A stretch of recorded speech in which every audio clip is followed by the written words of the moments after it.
এই প্রচণ্ড গরমের মধ্যে বিড়ি সিগারেট খায় কেমনে? এগুলোতে বন্ধ নেই। প্রচণ্ড গরমের মধ্যে আল্লাহ তাআলার ইবাদত, এর মধ্যে লেগে থাকা সরাসরি নবী এবং সাহাবীদের সিফাত। আমাদের প্রিয় নবী সাল্লাল্লাহু আলাইহি ওয়াসাল্লাম ইন্তেকালের ১.৫ বছর পূর্বে নবম হিজরিতে সাহাবায়ে কেরামকে নিয়ে একটি যুদ্ধের জন্য রওনা দিবেন। ওই যুদ্ধটার নাম ছিল তাবুকের যুদ্ধ। তো নবীজি যখন যাবেন ৩০,০০০ সাহাবী যুদ্ধের জন্য প্রস্তুতি নিয়েছিলেন। ৩০,০০০ সাহাবী। তখন মদিনায় সর্বোচ্চ তাপমাত্রার গরম ছিল, প্রচণ্ড গরম ছিল।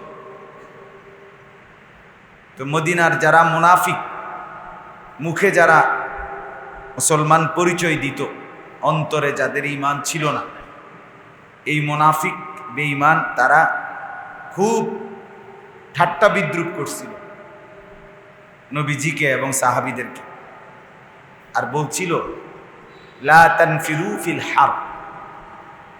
এই যে কোরআনের আয়াত বলছে, তোমরা এই গরমের মধ্যে বের হইও না, আল্লাহর রাস্তায় যুদ্ধের জন্য বের হইও। এমন প্রচণ্ড গরম। এমনিতেই আরব দেশে সব সময় আমাদের এই গরম তো কিছুই না। আমাদের গরমটা তো হয়তো আজকে 1 মাস 15 দিন সিজনাল গরম। তা আরব দেশের তাপমাত্রা সবসময় কি আমাদের চাইতে অনেক বেশি। আর এখন তো মনে করেন ঘর বাড়ি এবং মসজিদ, যাবতীয় গাড়ি ঘোড়া সব কিছুই এসি। প্রত্যেকটা ঘরে ঘরে মসজিদে মসজিদে এসি আছে আরবে। কিন্তু আজ থেকে 1450 বছর আগে কেমন ছিল কল্পনা করে। আলাদা কোনো ঠান্ডার কিছুই ছিল না। সেই তীব্র প্রচণ্ড গরমে আল্লাহ নবী এবং সাল্লাল্লাহু আলাইহি ওয়াসাল্লাম এবং সাহাবায়ে কেরাম ৩০,০০০ প্রস্তুতি নিছেন আল্লাহর রাস্তায় যুদ্ধে যাবে। তো তারা মুনাফিকরা বলল লা তানফিরু ফিল হার, তোমরা প্রচণ্ড গরমের মধ্যে বের হইও না। আল্লাহ তাআলা সরাসরি আরশে আজিম থেকে আল্লাহ তাআলা জবাব দিলেন। বন্ধু, আমি বলতেছি জবাব, কুল নারু জাহান্নামা আশাদ্দু হাররা। আপনি বলে দেন এই বেঈমানদেরকে যে তোমরা যেই জাহান্নামে পুড়বা, সেই জাহান্নামের আগুনের গরম এর চাইতে অনেক বেশি তীব্র হবে। এই গরমকেই ভয় পাচ্ছ? অচিরেই জাহান্নামের আগুনে যখন পুড়বে তখনই বুঝবা গরম কাকে। তার মানে দুনিয়ার এই গরমকে উজর দেখাইয়া আল্লাহর ইবাদত ছেড়ে দিলা, তো মনে রাখো চিরেই জাহান্নামের আগুনে জ্বলতে হবে। আর তখন বুঝবে জাহান্নামের আগুন গরম এর চাইতে অনেক বেশি তীব্র। তাইলে বলেন তো, আল্লাহ তাআলা যদি আমরা এই সামান্য সময় গরম সহ্য করার বরকতে, ঘামের বিনিময়ে আল্লাহ তাআলা যদি আমাদেরকে জাহান্নামের আগুন থেকে মাফ করে দেয়, কতটা লাভ হবে? অনেক লাভ হবে কিনা বলেন? অনেক লাভ, অনেক লাভ হবে। গরম সব জায়গায়, গরম রাস্তাতেও, গরম প্রতিটা ঘরেও। আপনি যেখানেই এখন দাঁড়াবেন গরম থেকে আপনি বাঁচতে পারবেন না। কাজেই যেটা একটা স্বাভাবিক আল্লাহ তাআলার প্রদত্ত, সেটা নিয়ে হাহুতাশ অস্থিরতা করার কোনো প্রয়োজনই নেই। এমন গরম, এই গরমে মানুষে ওয়াজ করেনি, এই গরমে ওয়াজ করা সম্ভব নেই, এই গরমেরই মানুষে ওয়াজ শোনে। এই গরমে আপনি মোবাইল টিপেন কেমনে বলেন? এই গরমে পান খান কেমনে, বিড়ি খান কেমনে এমন গরমের মধ্যে বলেন? এই প্রচণ্ড গরমের মধ্যে বিড়ি সিগারেট খায় কেমনে? এগুলোতে বন্ধ নেই। এই প্রচণ্ড গরমের মধ্যে নাস্তা পানি খাদ্য খাবার একটা বেডিয়ে বাজারে যাওন বন্ধ করছিনি গরমে। তাহলে এই অসভ্য মহিলারা তারার গরম কো বলে,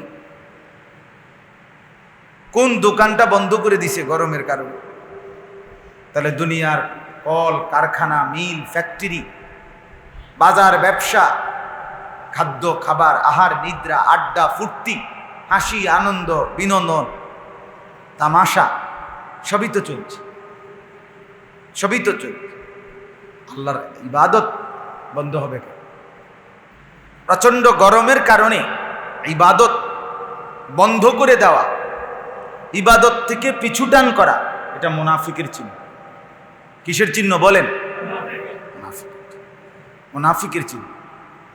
আশ্চর্য হাদিস শুনেন, নবী সাল্লাল্লাহু আলাইহি ওয়াসাল্লাম বলেন, ইন্না শিদ্দাতাল হাররি মিন ফাইহি জাহান্নাম, নিশ্চয়ই গরমের তীব্রতা জাহান্নামের নিঃশ্বাস, জাহান্নামের নিঃশ্বাস। এই যে নিঃশ্বাস, জাহান্নামের নিঃশ্বাস। নবীজি বললেন, এই প্রচন্ড গরম জাহান্নামের নিঃশ্বাস, একে তোমরা ঠান্ডা করো নামাজের মাধ্যমে। কিসের মাধ্যমে? তাইলে বোঝা গেল তীব্র গরম যদি কমতে হয় আল্লাহর ইবাদত করতে হবে, নামাজ পড়তে। আল্লাহ তাআলার নবী চেয়েছেন একে ঠান্ডা বানাও নামাজের মাধ্যমে, আর আমরা ছেড়ে দেওয়ার মাধ্যমে। আমাদের হালাত হলো ছেড়ে দেওয়ার, শুধুই অজুহাত। এরকম বৃষ্টি কেমনে যাইতো মসজিদে? যে শীত পড়ছে কেমনে যাইতো নামাজ? গরমে যান শেষ, কেমনে যাইতো নামাজ? আমাদের কি করো? আপনারা লইয়া করণটা কি? আপনি বৃষ্টি দেখলেও বলেন অজুহাত, আপনি গরম দেখলেও বলেন অজুহাত, শীত দেখলেও আপনি কি বলেন? অজুহাত বলে। তো আপনাদের কি করতোটা কি? তার মানে হচ্ছে সবসময় মনে রাখবেন, যত অজুহাত এগুলো সব গাফেল। গাফেল যারা বেআমল লোক, এরা সবসময় বিভিন্ন রকমের অজুহাত পেশ করে। ছেলে নিয়া পেরেশানি, মেয়ে নিয়া পেরেশানি, বিবি নিয়া পেরেশানি। আহারে,